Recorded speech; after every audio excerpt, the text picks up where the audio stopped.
अस्सलामुअलैकुम।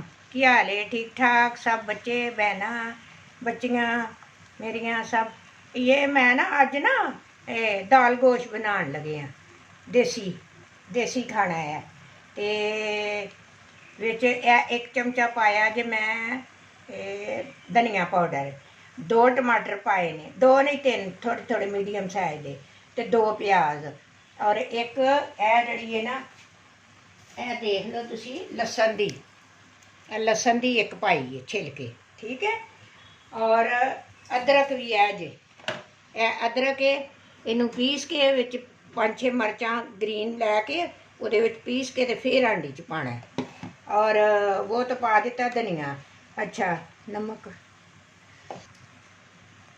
2 चमचियां नमक दियां पाइयां ने, ते हुण पाण लगी जे मैं हल्दी, ठीक है।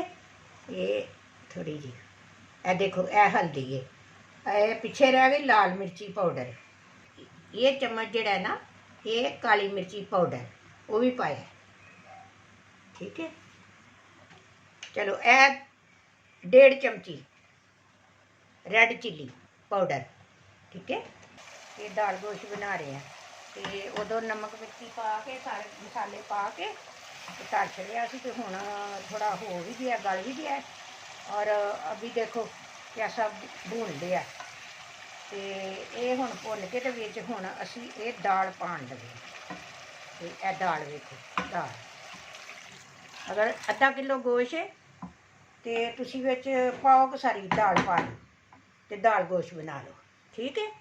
तो जिन्ना तुसी पानी रखना रख लो, तो जे चावला ना खाना तो ठीक है, थोड़ा शोरवा बना लो। तो जे तुस सादी खानी रोटी के नाल फिर थोड़ा कम कर लो, कोई ज़्यादा पाने की लोड़ नहीं। पानी और तुसी अपने हिसाब का पा लो, ठीक है।